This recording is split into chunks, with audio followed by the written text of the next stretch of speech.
Vamos a platicar los próximos minutos con el nutriólogo Roberto Alvarado, integrante del Comité Científico del Instituto Latinoamericano de Cereales. Bienvenido, Roberto.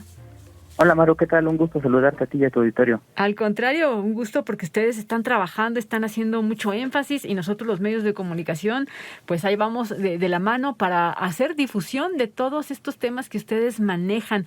Platícanos, Roberto, de los cereales, porque pues justo en el marco, ¿no?, del Día Mundial escuchaba en la radio, pues eso, que le preguntaban a la gente que cuál era su cereal favorito y pues obviamente decían marcas de alimentos procesados, ¿no? Pero esos no son exactamente los cereales de los que queremos hablar hoy, Roberto. No, efectivamente, y gracias por la oportunidad.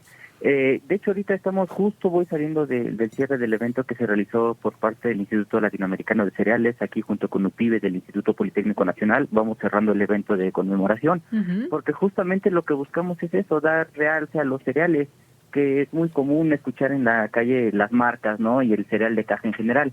Sin embargo, considero que es importante comentarle a tu amable auditorio que el cereal es lo que conocemos como el arroz, el maíz, el trigo, centeno, la cebada, y ya después, a partir de esos cereales, de esos granos, pues surgen todos los productos que conocemos, y puede ser desde una tortilla hasta los que mencionabas hace un momento. Ajá. Oye, la avena, caramba, ¿no?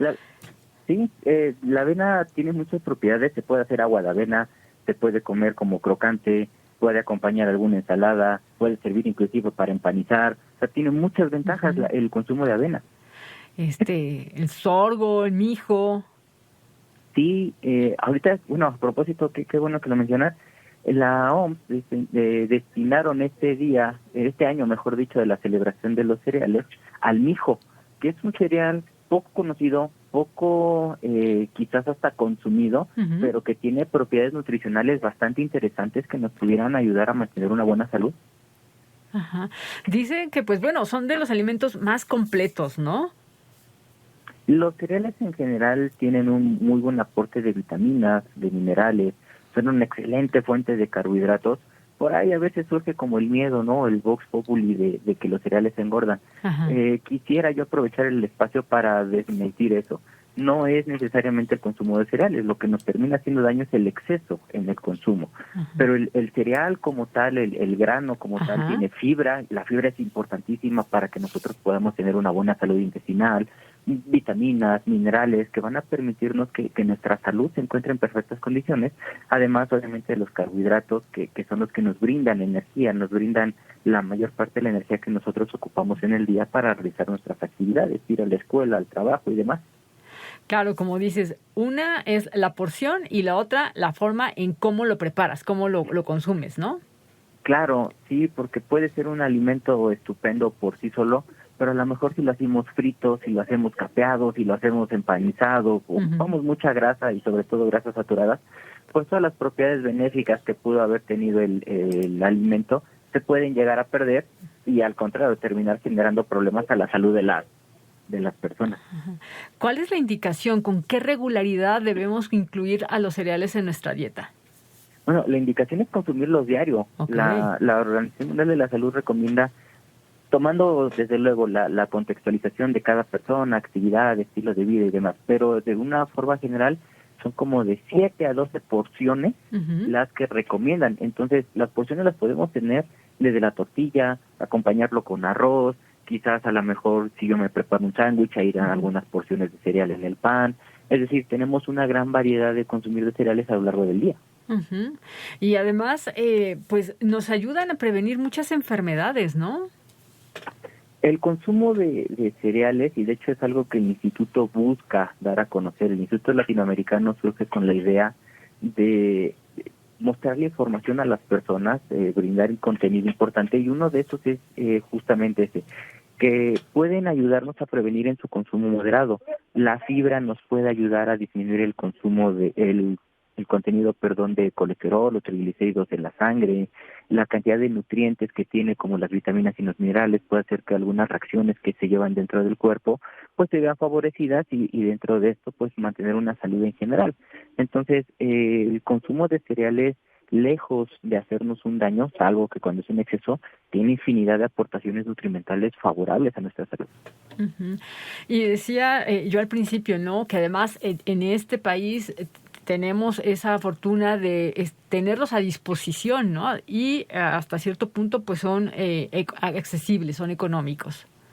Sí, efectivamente la gastronomía mexicana tiene la facultad y sobre todo tiene la bondad de tener una gran cantidad de cereales. Tan solo el mexicano, ¿qué es lo que come? ¿No? O sea, maíz en cualquier presentación, Uh-huh. desde tortillas, tlacoyos, si hacemos unos chilaquiles, lo Ajá. acompañamos con pan, que es de trigo.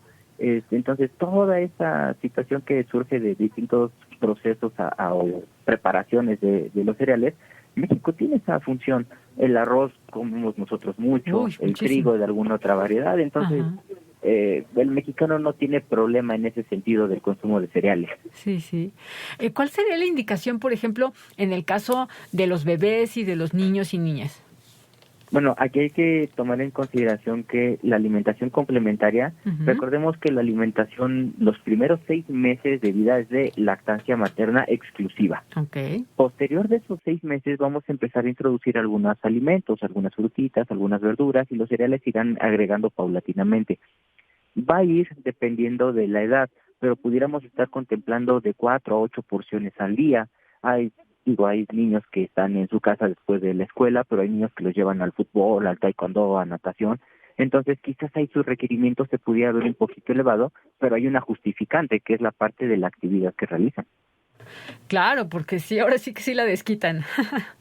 Sí, y después de la situación de la pandemia, donde todos estuvimos en casa, Uh-huh. hubo un sedentarismo Uf. obligatorio y a lo mejor la alimentación la descuidamos, ¿no? Y por eso muchos subieron de peso, pero fue Uh-huh. por esta cuestión, esta mezcla de componentes. Uh-huh. Roberto, ¿existen cereales de temporada o los tenemos todo el año? Igual y al igual que cualquier cultivo, sí hay unos que son de temporal. Tenemos, por ejemplo, el maíz. Sin embargo, viene esta cuestión de los alimentos genéticamente modificados, donde hay como un miedo hacia ellos. Y más que un miedo, la cuestión de modificarlos genéticamente es que puedan hacerse resistentes a plagas, puedan hacerse resistentes a temperaturas más extremosas, a la falta de agua. Entonces, gracias a estas modificaciones es que básicamente podemos tener cereales todo el año y en toda la República, que si no se cultiva aquí, se cultivará en otro estado, pero tenemos esa capacidad de transportarlos. Entonces, sí hay cereales que son de temporada, sí hay cereales que les favorece ciertos climas. Tan solo el trigo, hay especies de trigo que ocupan climas fríos para poder crecer de mejor manera, y hay otros que requieren de una temperatura un poquito más cálida y con cierta humedad para poder florecer de forma correcta. Uh-huh. Roberto, por ejemplo, el girasol, la amaranto, la quinoa, ¿son cereales? El amaranto sí, la quinoa también.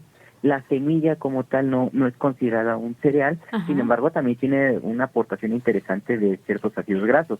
Okay. Entonces, la quinoa, que está como últimamente muy de moda, ¿no? Uno va a Uh-huh. una tienda naturista y podemos ver las bolsas. Sí. Podemos el amaranto que en palanquetas, en alegrías, pues tenemos ese tipo de efectos benéficos, además de que el contenido de grasa en los cereales es muy bajo. Uh-huh. Pueden dar del 1 al 7% quizás cuando más de grasa, pero son grasas que conocemos como grasas buenas. Okay. Entonces, tenemos ahí también ese factor. Es una fuente importante de proteína. Tenemos del 8 al 15% de proteína está contenida en el grano. Entonces, cereales como la quinoa que bien mencionas, el amaranto, el maíz, el trigo, el sorgo, todos estos son una fuente muy importante de nutrientes. Uh-huh. No, y que además, pues como dices, son tan nobles y tan versátiles que pueden ser nada más como de acompañamiento, de guarnición, pero también te puedes hacer una sopa de avena, o sea, mil y un cosas. La ventaja, por ejemplo, a nosotros como nutriólogos es el uso de los cereales, justamente esta múltiple variedad de preparaciones, donde las preparaciones van a radicar en gran medida de la habilidad inclusive que hasta las personas puedan tener, ¿no? A lo mejor el nutriólogo te podemos decir qué forma, pero las mamás, las amas de casa que diario cocinan y demás, pues son expertas en ese sentido, entonces con ellas es quizás orientarlas, enseñarles una Uh-huh. preparación, y estoy seguro que ellas podrán inventar otras maneras mucho más ricas quizás, pero que sigan teniendo estas propiedades benéficas. Claro, sí, ahora sí que creatividad, esa nos sobra, ¿no? La cocina es creatividad. La Ujú. cocina es esta mezcla entre creatividad, que sepa rico, que se vea rico, Ajá. inclusive desde el momento de prepararlos, pues surge esta hambre. ¿Por qué no aprovechar ese momento para un alimento sano como los pudieran ser los cereales? Por ejemplo, Roberto, tú, si nos invitáramos a comer a tu casa ahorita, ¿cuál sería el menú? Sería muy variado. Yo creo que sí daría un poquito ahí de carne, a poco alguna guarnición, y sí definitivamente yo creo que ocuparía el arroz, o si no, Ajá. como otra vía de cereales, las tortillas que al mexicano no le pueden faltar. No, nunca, nunca. Está carísimas, ¿verdad? Pero bueno. Sí, pero es parte de la cuestión del mexicano. El mexicano, la gran mayoría, si no comemos con tortilla, comemos con bolillos, pero Sí. alguno siempre va a acompañarnos. Ujú. Roberto, se nos termina el tiempo. Un mensaje final para nuestro auditorio, por favor. Claro que sí, primeramente pues agradecerles la oportunidad y para el auditorio hacerles la invitación a que consuman cereales y nos sigan en nuestras redes sociales. En internet nos encuentran como ilcereales.lac, en Facebook nos encuentran como Instituto Latinoamericano de Cereales, lo mismo que en LinkedIn, y como ilcereales en Twitter. Pues enhorabuena, Roberto. Muchísimas gracias y que felicidades a todos los que participaron de este día. Al contrario, un saludo a tu amable auditorio y gracias por el espacio. Hasta la próxima. Hasta luego. El nutriólogo Roberto Alvarado, integrante del Comité Científico del Instituto Latinoamericano de Cereales.